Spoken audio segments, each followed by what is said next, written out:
ASMR, so hopefully you guys can hear me really well. Today's video, I wanted to go over the books that I've read so far in 2023. If you guys want a recap of 2022, I will happily do that, so just let me know in the comments below, and I can definitely create a video of the 27 books total that I've read for 2022. I know not like grand in comparison to other people, but that's the time that I have to read, so I think I did pretty good. So without further ado, let's go ahead and get started. Okay, so the very first book that I read this year was Blood and Honey.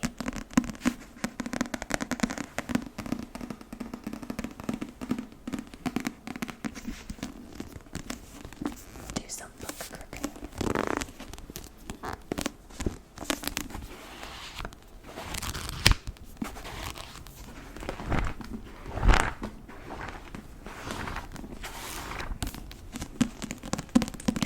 This book was a waste, to be quite honest. If any of you guys know, this is the second book in the Serpent and Dove series. It's about a witch who falls in love with a witch hunter. What could go wrong? You know, it was this second book, quite literally, maybe like the last 30 pages is all you really needed to know from this book. The first book, again, like the first half, the end of this book, and like the end of the third book were all that you really needed to get the full gist. It was such a waste of time, in my humble opinion. I almost DNF'd it, but I'm not a quitter. My mid race no. Anyways, so yeah, wasn't my favorite. It's on my Goodreads. All the books that I read are on my Goodreads, so I'll link my Goodreads down below. And I know a long time ago I mentioned creating a bookstagram, and I finally did that, so I'll link that down below too. So if you want to follow me, follow me. I'm not super active, surprise, but I do share what current books I'm reading, and if I feel strongly enough about it, I'll write a little mini review. So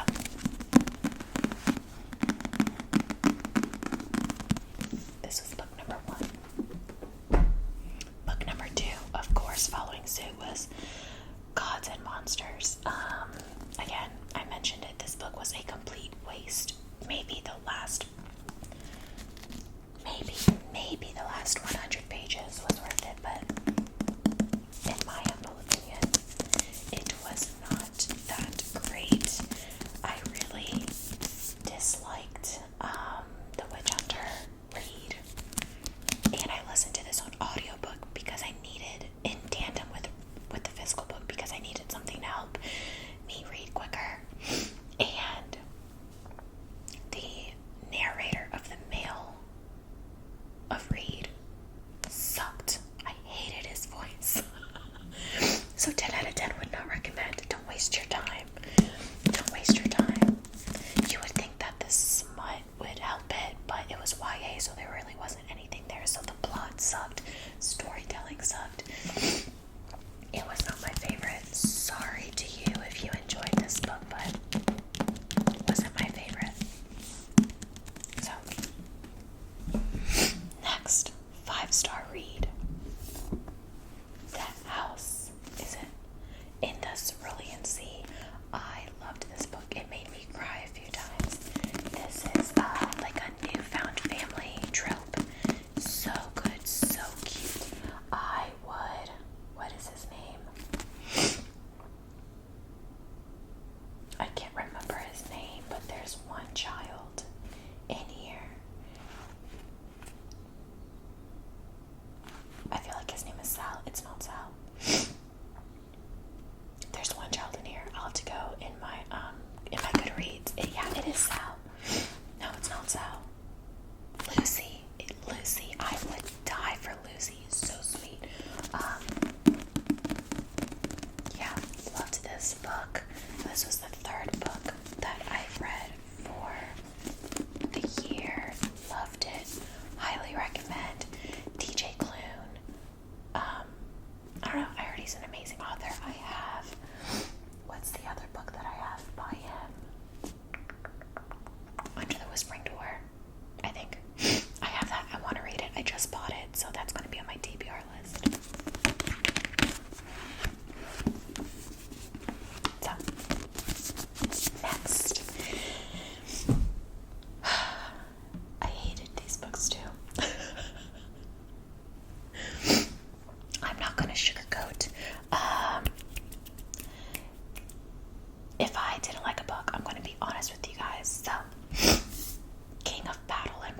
Scarlett St. Clair. I've read her Touch of Darkness series with Hades and Persephone. That was cute. I really liked that. The last book is coming out this year.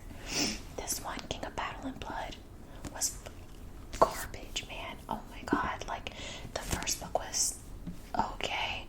There's so much smut in here. It was like, okay, we get it, y'all fuck. But it was just so hypocritical. I hated it. I think I gave this like 2 stars.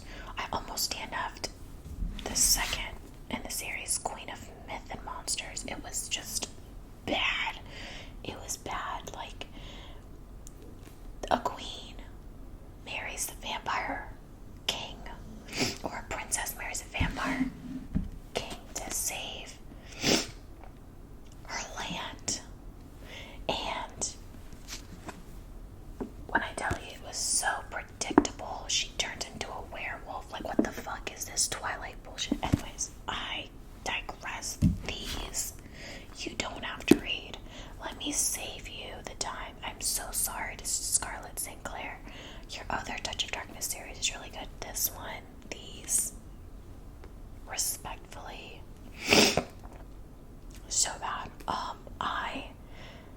I did a review. That's how strongly I felt about how much these two sucked.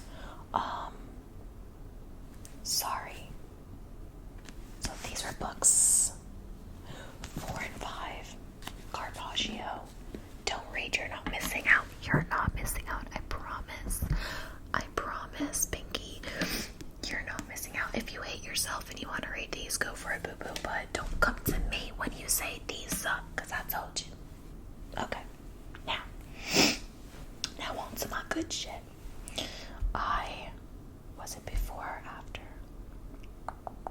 You know what? We'll pause on my physical books. I read one book solely on the Kindle, and it was called Things We Never Got Over. I'll put a little picture here. The plot, I heard so much raving about this book, and I figured, why not try a little romance, see how that turns out. It was cute, but then the end got very cliche very fast. And if you read the book, you should know what I'm talking about. Like, the ending was, what the fuck? How did this happen? Like, it gave me Lifetime movie vibes. Not good Lifetime movie vibes. It was not good. And I will not be reading the second book. The second book is like a different point of view from one of the brothers, like his story. It was garbage. Wasn't my favorite. Again, so far the year was like sucking, except for the one good book, TJ Klune. But then now we're hitting a high. So let's see. We'll get into that now.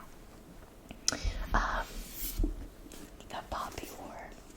The whole series, overall, I'd give the whole series a 4 out of 5 stars. I gave this one a 5 because the world building, the storytelling was really good. I really wish I would have read the series, and I'll just grab them all. So you have the Poppy War, book 1. The Dragon Republic, book 2. And The Burning God, book 3. I have a couple of tabs in this last one. But so overall, the Poppy War series was really great. I enjoyed it. Like I mentioned, the storytelling was really good. The world's building was really good. I will say at points it dragged on. Not the first book. This one was pretty good throughout the entire story. And I did these on audiobook too. The narrator, chef's kiss, she was awesome. The Dragon Republic and the Burning God, there was so much, again, world building and talking about like the details of war. Obviously that's going to be pretty monotonous, lots of traveling, lots of strategy talk and all of that. I will say, as thankful as I am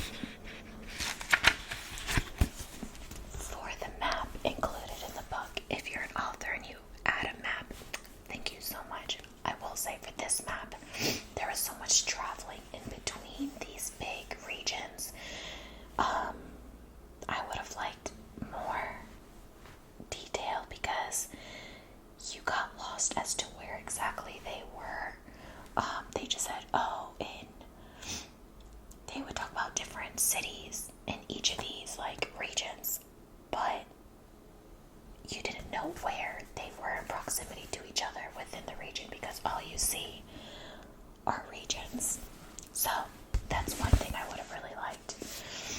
I would have also liked to have read this book with an English class, a literary class, because there were so many themes that I picked up a little late in the book. So if there were questions about what themes do you identify so far, I think that would have helped me enjoy the book a little bit more. One of the themes were presented in the very first book as like a foreshadowing in a way, now that I think about it, reflecting on it. It was really good. But yeah, I would have loved to have like a handout or a guide to read to identify the themes. I think I would have gotten a lot more out of the books from that. And I put another review on my Bookstagram in more depth, so if you guys want to check that out, feel free. It really helped me identify why the author wrote what she wrote and the development of the characters. So overall, 4 out of 5. I recommend, if these are a little intimidating with the content, the audiobooks are really good to help you get through them too. So also, people were like, oh, this was really sad, and like I bawled. I didn't cry that much. I think there was one chapter in the Dragon Republic that I was like, what the? I think it was chapter 25 or 26. I'm not sure, but I was like, holy shit. And it brings clarity to all the things war brings, not just war, but like famine, rape, trigger warning. There are some things like that in here. So, okay, I'm back. I gotta wipe my nose. Mama had a runny nose. Anyways, again, back onto the good train of the good books. Finally, Throne of Glass by Sarah J. Maas. I love a strong female character. The world building's really good. The storytelling is really good. Do some tapping.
what was going to happen, and that was Air of Fire. So, everything else, though, I'm kind of like, whoa, shit. But really enjoy this book. It's worth the hype. I'm really stingy with my 5 stars, so I'll say this is about like a 4-star review too. The whole series so far is like 4 stars. So this one's really good. Really enjoy it. And then lastly, or not lastly, yeah, this is the 12th book that I've read so far, Air of Fire. She's a thicky thick girl. Not too bad. She's almost, let's see how many pages. Yeah, she's 562 pages. She's a little thick. We love her though. Again, the reading is really easy. I read this in tandem on my Kindle and physical, so that helped. No audiobook for this series. I don't think you really need it. But I really, really enjoyed this. I will say the character is Selena.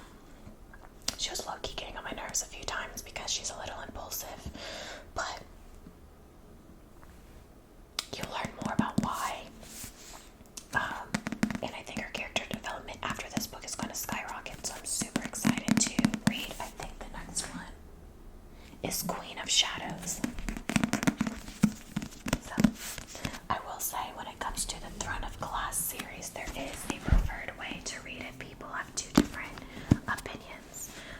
The way I'm reading it is Throne of Glass, Crown of Midnight, Air of Fire, and then I'm reading right now currently the Assassin's Blade, which is all of the, not all of, a few of Selena's adventures as an assassin under Arabin. I recommend reading it after Air of Fire, so let me put them in order. I recommend reading it in this order and then Assassin's Blade, because there's characters that are brought up that are mentioned in Air of Fire, or you connect the dots better if you read Air of Fire. There are, I think the other way is after Queen of Shadows or before Air of Fire. I think it makes more sense after Air of Fire, but that's just my humble opinion. So yeah, I really enjoyed this series. I'll be sad when it's done, but then I'll start the Crescent City series afterwards. So overall, really loving Sarah J. Maas. But that is so far the books that I have read, and I hope you enjoyed. What I am going to do is do a couple of minutes of no talking and just some book sounds, because I know you guys really enjoy that. So if you want to stop watching now because you've gotten your fill of what I've read so far, thank you so much for watching.